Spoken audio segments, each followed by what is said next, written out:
Stock prices को समझना। इस वीडियो में हम स्टॉक प्राइसेस कैसे तय होते हैं और उनको प्रभावित करने वाले फैक्टर्स के बारे में एक विस्तृत गाइड देखेंगे। ये एक कॉम्प्रिहेंसिव गाइड है स्टॉक प्राइसेस के बारे में। स्टॉक प्राइसेस को क्या डिटरमाइन करता है? स्टॉक प्राइसेस के तय होने में सप्लाई और डिमांड डायनामिक्स, कंपनी की परफॉर्मेंस और फाइनेंशियल्स, मार्केट सेंटिमेंट और साइकोलॉजी, इकोनॉमिक इंडिकेटर्स और इंडस्ट्री ट्रेंड्स जैसे फैक्टर्स शामिल होते हैं।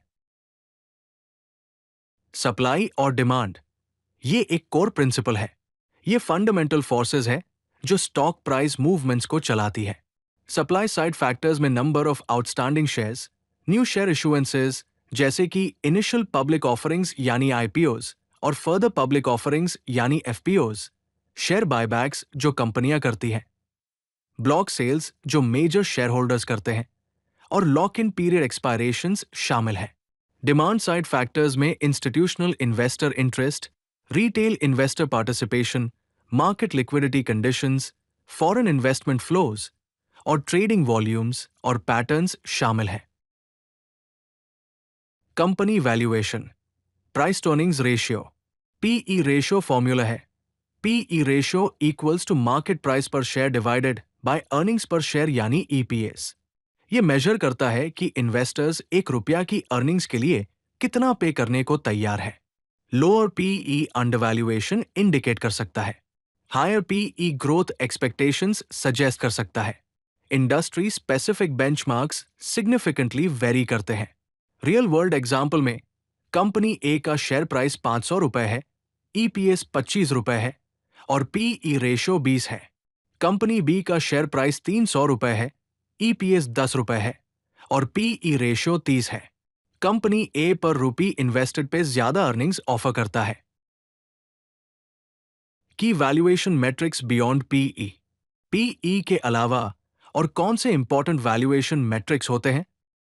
प्राइस टू बुक रेशियो, जिसको हम पीबी भी कहते हैं। पीबी रेशियो होता है market price per share divided bye book value पर शेयर। ये कंपनी की मार्केट वैल्यू को कंपनी की अकाउंटिंग वैल्यू से कंपेयर करता है। अगर पीबी 1 से कम है तो पोटेंशियली अंडरवैल्यूड माना जाता है। एसेट हैवी इंडस्ट्रीज जैसे बैंकिंग के लिए ये यूजफुल है, लेकिन टेक कंपनीज जिनके इंटैंजिबल एसेट्स होते हैं उनके लिए कम रेलेवेंट है। प्राइस टू सेल्स रेशियो यानी पीएस। पीएस रेशियो होता है market capitalisation divided by annual revenue. ये अनप्रॉफिटेबल ग्रोथ कंपनीज को इवैल्यूएट करने के लिए वैल्यूएबल है। लोअर वैल्यूज अंडरवैल्यूएशन इंडिकेट कर सकते हैं। इंडस्ट्री स्पेसिफिक बेंचमार्क्स इंपॉर्टेंट होते हैं। ये कॉस्ट स्ट्रक्चर और प्रॉफिटेबिलिटी को इग्नोर करता है। एंटरप्राइज वैल्यू टू एबिडा यानी ईवी एबिडा। ईवी ईबीआईटीडीए होता है enterprise value divided by EBITDA. ये डेट लेवल्स को अकाउंट करता है, अनलाइक पीई रेशियो। ये अकाउंटिंग डिफरेंसेस से कम अफेक्ट होता है। डिफरेंट कैपिटल स्ट्रक्चर्स वाली कंपनीज को कंपेयर करने के लिए बेटर है। जनरली लोअर वैल्यूज को प्रेफर किया जाता है। Dividend yield. डिविडेंड यील्ड होता है एनुअल डिविडेंड्स पर share divided bye share price multiplied by 100%। ये इन्वेस्टमेंट के रिलेटिव में कैश रिटर्न मेजर करता है। इनकम फोकस्ड इन्वेस्टर्स के लिए इंपॉर्टेंट है। हायर यील्ड्स वैल्यू या रिस्क इंडिकेट कर सकते हैं। इसे पे आउट रेशियो के साथ इवैल्यूएट करना चाहिए। मार्केट सेंटिमेंट और stock price movements. Psychological factors affecting prices. Fear और ग्रीड प्राइमरी इमोशंस हैं जो मार्केट वॉलेटिलिटी को ड्राइव करते हैं। एफओमो यानी fear of missing out rallies के दौरान बाइंग को ड्राइव करता है। हर्ड मेंटालिटी में इन्वेस्टर्स फंडामेंटल्स की बजाय क्राउड को फॉलो करते हैं। रीसेंसी बायस डिसीजन मेकिंग में रीसेंट इवेंट्स को ओवरवेट करता है। कंफर्मेशन बायस एग्जिस्टिंग बिलीव्स को कंफर्म करने वाली इंफॉर्मेशन को सीक करता है। एंकरिंग स्पेसिफिक प्राइस पॉइंट्स या रेफरेंस वैल्यूज पर फिक्सेट करता है। इकोनॉमिक इंडिकेटर्स और स्टॉक प्राइसेस। कैसे macro economic factors market movements को इन्फ्लुएंस करते हैं। जीडीपी ग्रोथ मेजर करता है इकोनॉमी की ओवरऑल इकोनॉमिक आउटपुट और ग्रोथ रेट को। स्ट्रॉन्ग जीडीपी ग्रोथ टिपिकली एक हेल्दी बिजनेस एनवायरनमेंट इंडिकेट करता है। इसका इंपैक्ट जनरली पॉजिटिव होता है स्टॉक प्राइसेस के लिए। स्पेशली साइक्लिकल सेक्टर्स में। इंटरेस्ट रेट्स आरबीआई सेट करता है। इंटरेस्ट रेट्स बिजनेसेस और कंज्यूमर्स के लिए बोरोइंग कॉस्ट्स को अफेक्ट करते हैं। साथ ही फिक्स्ड इनकम इन्वेस्टमेंट्स पर रिटर्न्स को भी अफेक्ट करते हैं। राइजिंग रेट्स टिपिकली स्टॉक्स के लिए नेगेटिव होते हैं, स्पेशली ग्रोथ स्टॉक्स के लिए। इन्फ्लेशन मेजर करता है उस रेट को जिस पर गुड्स और सर्विसेज के प्राइसेस टाइम के साथ बढ़ते हैं। करेंसी की परचेसिंग पावर को इरोड करते हैं। मॉडरेट इन्फ्लेशन पॉजिटिव होता है, हाई इन्फ्लेशन नेगेटिव होता है। एम्प्लॉयमेंट डेटा में अनएम्प्लॉयमेंट रेट, जॉब क्रिएशन और लेबर फोर्स पार्टिसिपेशन शामिल होते हैं। ये इकोनॉमिक हेल्थ और कंज्यूमर स्पेंडिंग पावर को इंडिकेट करता है। स्ट्रॉन्ग एम्प्लॉयमेंट कंज्यूमर स्टॉक्स के लिए पॉजिटिव होता है। मैन्युफैक्चरिंग पीएमआई यानी परचेसिंग मैनेजर्स इंडेक्स मेजर करता है मैन्युफैक्चरिंग सेक्टर की हेल्थ को। अबव 50 एक्सपांशन इंडिकेट करता है, बिलो 50 कॉन्ट्रैक्शन इंडिकेट करता है। स्ट्रॉन्ग पीएमआई इंडस्ट्रियल स्टॉक्स के लिए पॉजिटिव होता है। करेंसी एक्सचेंज रेट्स रुपी की वैल्यू अदर करेंसीज के अगेंस्ट इंपोर्ट एक्सपोर्ट बिजनेसेस और मल्टीनेशनल कंपनीज की अर्निंग्स को अफेक्ट करती है। इसका इम्पैक्ट सेक्टर के हिसाब से वेरी करता है, exporters versus importers. Technical analysis, price patterns की technical indicators.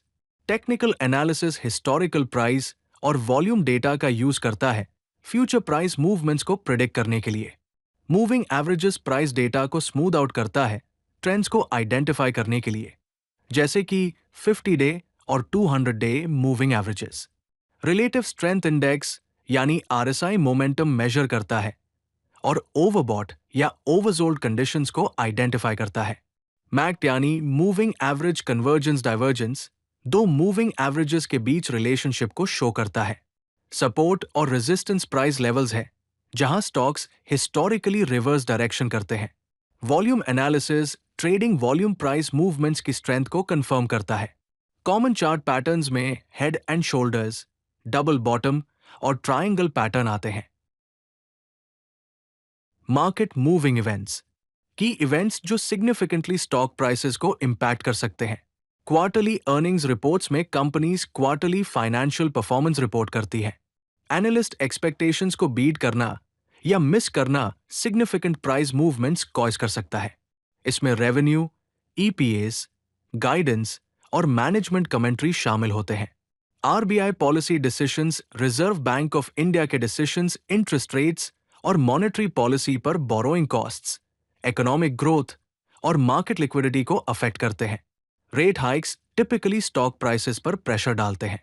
Regulatory changes, new regulations या पॉलिसी चेंजेस एसईबीआई, गवर्नमेंट या अदर रेगुलेटरी बॉडीज द्वारा स्पेसिफिक सेक्टर्स या ब्रॉडर मार्केट को सिग्निफिकेंटली इंपैक्ट कर सकते हैं। मर्जर्स और एक्विजिशंस, कॉर्पोरेट रिस्ट्रक्चरिंग, टेकओवर्स और मर्जर्स ड्रामेटिकली कंपनी वैल्यूएशंस को चेंज कर सकते हैं। Target companies often price jumps देखती है, जबकि एक्वायरिंग कंपनीज मिक्स्ड रिएक्शंस देख सकती है। Major news events, geopolitical developments, natural disasters, pandemics या other major news market wide volatility और सेक्टर स्पेसिफिक मूवमेंट्स को ट्रिगर कर सकते हैं। डिविडेंड अनाउंसमेंट्स, डिविडेंड पॉलिसी में चेंजेस, स्पेशल डिविडेंड्स या स्टॉक बायबैक प्रोग्राम्स मैनेजमेंट के फाइनेंशियल हेल्थ और फ्यूचर प्रोस्पेक्ट्स में कॉन्फिडेंस को सिग्नल करते हैं। Key takeaways, practical insights stock price movements को समझने के लिए। Focus on fundamentals, long run में स्टॉक प्राइसेस कंपनी फंडामेंटल्स को फॉलो करते हैं। शॉर्ट टर्म प्राइस मूवमेंट्स की बजाय फाइनेंशियल हेल्थ, कंपिटिटिव एडवांटेजेस और ग्रोथ प्रोस्पेक्ट्स को इवैल्यूएट करें। अंडरस्टैंड वैल्यूएशन कॉन्टेक्स्ट, एक स्टॉक का प्राइस अलोन आपको उसकी वैल्यू के बारे में कुछ नहीं बताता। पीई, पीबी और ईवी, ईबीआईटीडीए जैसे मेट्रिक्स का यूज करके अर्निंग्स, ग्रोथ रेट्स और इंडस्ट्री बेंचमार्क्स के कॉन्टेक्स्ट में प्राइसेस को हमेशा एनालाइज करें। Monitor market sentiment, short term price movements often sentiment द्वारा ड्राइव होते हैं rather than फंडामेंटल्स द्वारा। रिकॉग्नाइज करें कब फेयर या ग्रीड प्राइसेस को एक्सट्रीम लेवल्स पर ड्राइव कर रहा है, पोटेंशियल अपॉर्चुनिटीज क्रिएट कर रहा है।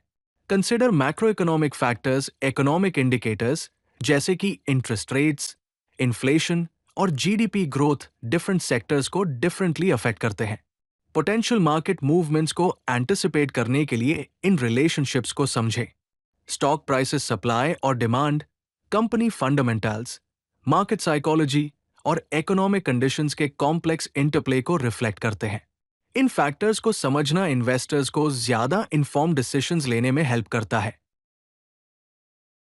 अगर आपको ये वीडियो पसंद आई तो लाइक बटन जरूर दबाएं और चैनल को सब्सक्राइब करना न भूलें। तो चलिए फिर मिलते हैं ज्ञान भंडार के किसी और वीडियो में।